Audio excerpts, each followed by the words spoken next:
Guru Penggerak Angkatan 10 Kabupaten Majalengka, instansi SMP Negeri 2 Majalengka dalam percakapan pasca observasi.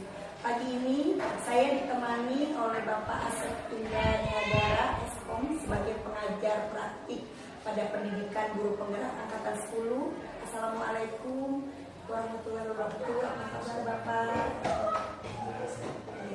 Baik, dan saya pun masih ditemani oleh Bapak Iwan Wahyudin SPD sebagai guru yang telah diobservasi pada kegiatan supervisi akademik kemarin. Assalamualaikum. Waalaikumsalam. Apa kabar Pak Iwan? Alhamdulillah baik. Baik, Pak Iwan, izin Bapak untuk melakukan observasi dengan Pak Iwan. Baik, Pak Iwan, di percakapan pasca observasi ini saya akan memberikan pertanyaan kepada Bapak terkait dengan jalannya proses kelas yang sudah Bapak lakukan kemarin dengan tujuan untuk mengevaluasi jalannya proses pembelajaran kelas. Ya, nah, pertanyaan yang pertama yaitu bagaimana perasaan Bapak terkait dengan perjalanan kegiatan observasi kelas yang sudah berlangsung kemarin, Pak? Ya, terima kasih. Jadi pertama kebanggaan juga bagi saya sebagai saya dibentuk sebagai pembimbing untuk memberikan observasi di program KPP, dan pasti ya awalnya saya lumayan tegang dan lumayan agak bingung juga karena mungkin akan menjadi bahan pertimbangan dan contoh, tapi ya alhamdulillah dengan bimbingan guru juga apa yang mesti harapannya ya saya juga bisa melaksanakan sesuai dengan yang sudah direncanakan. Iya, iya Bapak. Kemarin kita sudah di observasi, kita sudah membahas tentang area pengembangan ya Pak ya, yang Bapak lakukan di dalam kelas. Kemudian langkah-langkah tahapan belajar yang telah Bapak lakukan pada waktu proses pembelajaran di dalam kelas. Bisa Bapak kembangkan tentang area pengembangan tersebut? Kebetulan targetnya karena mata pelajaran saya itu bahasa Inggris, dan jadi yang saya targetkan untuk area perkembangannya itu yang pertama dua aspek, yaitu aspek pengetahuan dan aspek keterampilan. Nah, untuk pengetahuannya mungkin dibangun targetnya yaitu siswa bisa atau mampu menguasai unsur-unsur kebahasaan dan fungsi sosial dari materi tersebut. Kebetulan untuk itu saya ambil materinya itu tentang habitual action, jadi kegiatan yang dilakukan dalam kehidupan sehari-hari yang rutin. Jadi untuk fungsi di aspek area pengetahuannya saya mentargetkan ya siswa mampu memahami fungsi sosial dari teksnya. Nah, untuk keterampilannya itu saya lebih ke lebih ke anak dari pengatur itu anak coba merangkum dan membuat sebuah percakapan tentang kegiatan rutin mereka dalam sebuah percakapan saya. Baik, jadi area pengembangannya itu yaitu aspek pengetahuan dan keterampilan ya. Oke, menurut Bapak nih, sejauh mana area pengembangan yang Bapak sudah sampaikan tadi, apakah sudah berhasil dilakukan di dalam kelas atau tidak? Kalau berhasil tahapannya berbeda, karena mungkin bahasa Inggris perlu adanya pengetahuan dasar yang dimiliki anak, karena ini menyangkut bahasa negara lain, jadi otomatis ada semacam tantangan gitu. Jadi didasarkan kepada pengetahuan dasar anak. Jadi tapi alhamdulillah sejauh ini kemarin ya lumayan gitu. Karena alhamdulillah dalam kelas tersebut mungkin ada beberapa yang bisa diandalkan untuk membantu teman-teman. Iya, baik.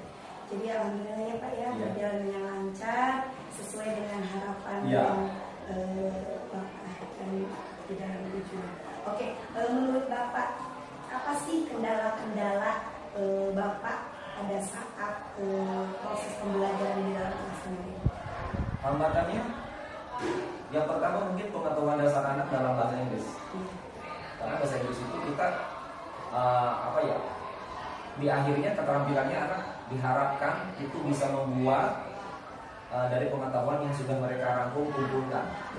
Mereka bisa membuatnya gitu. Sementara mungkin untuk kemampuan dasar anak bahasa Inggris yang kebanyakan mungkin hanya ada di 50%. Jadi mungkin ada beberapa anak yang kemampuan dasar anaknya kurang, ya mereka bingung gitu. Harus memulai dari mana, cara sepertinya membuat percakapannya, kata-katanya, merangkai kata-kata dan menerjemahkan ke bahasa Inggris itu bagi yang pengetahuannya mungkin 50% ke bawah mungkin itu. Belum semua Iya, masih mengandalkan temennya. Iya, betul. Ya. Maka temennya yang udah bisa gitu. Baik. Nah, kira-kira Pak, kenapa itu bisa terjadi?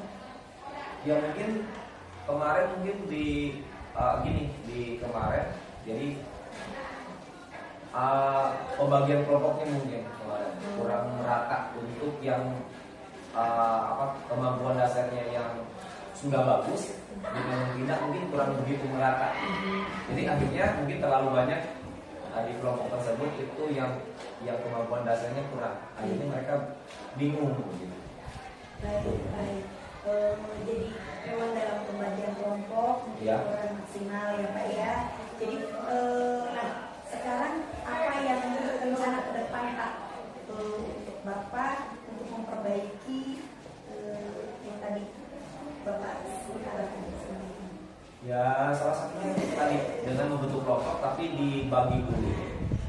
Anak yang mempunyai kemampuan dasarnya yang bisa mungkin akan ditempatkan dulu di kelompok-kelompok itu, nanti yang di bawahnya akan dimasukkan ke kelompok-kelompok itu. Biar nanti yang bisa itu bisa membimbing yang belum bisa. Ya, dan mungkin dengan menerapkan media pembelajaran yang menarik juga bagi mereka. Baik, kira-kira kapan Bapak akan melakukan perubahan rencana yang Bapak sampaikan tadi? Ya mungkin langsung akan di pertemuan yang akan datang akan saya coba untuk merubah itu supaya ya kekurangan itu bisa kita kurangi ya menuju ke kalau sempurna mungkin bahasa Inggris belum tertentu dengan mata pelajaran yang lainnya Bu. Iya, baik. Karena benar-benar menuntut kemampuan dasar anak gitu. Jadi ya minimalnya mereka ada tempat untuk bertanya di kelompoknya. Baik. Jadi secepatnya Pak ya agar anak-anak bisa masih berbahasa Inggris ya, gitu kan ya. Asal kita juga ya Pak ya. Gitu. Oke. Pak, yang terakhir nih Pak ya, Bapak mendapatkan kesimpulan apa dari rangkaian kegiatan dari mulai pra-observasi, observasi sampai ke pasca observasi? Bagi saya pribadi mungkin ada beberapa hal yang mungkin bisa jadi bahan pertimbangan buat saya untuk kedepannya. Yang pertama dari segi mungkin kesiapan dari perangkat pembelajaran yang saya siapkan, otomatis harus bisa dilaksanakan sesuai dengan tahapan-tahapan yang ada di situ. Terus juga mungkin saya juga bisa mengetahui kekurangan kelebihan dari metode dan model pembelajaran yang saya ambil sesuai dengan kelas yang saya ambil juga. Terus yang terakhir mungkin berarti ya akan jadi bahan masukan bagi saya, karena di observasi ini mungkin saya banyak mendapatkan masukan lah dari ibu kalau ternyata banyak hal yang memang harus dipikirkan dan diperbaiki dari segi mungkin target dari pengembangan area yang kita targetkan, terus dari pengelolaan kelasnya, sampai mungkin untuk penentuan metode dan model pembelajaran pun ya memang sebenarnya seharusnya mungkin banyak yang harus dipersiapkan. Jadi banyak hal, alhamdulillah saya mendapatkan banyak banyak hal dari observasi ini. Ya walaupun mungkin ya terlepas dari itu masih banyak kurang yang saya lakukan. Baik, alhamdulillah rangkaian supervisi akademik telah kita selesai laksanakan dari mulai percakapan, pra observasi, pasca observasi. Terima kasih Bapak Indra sudah mendampingi saya di kegiatan pasca observasi ini. Pak Iwan terima kasih sudah mengikuti rangkaian kegiatan supervisi akademik sampai selesai. Diakhiri dengan wassalamualaikum warahmatullahi wabarakatuh. Waalaikumsalam.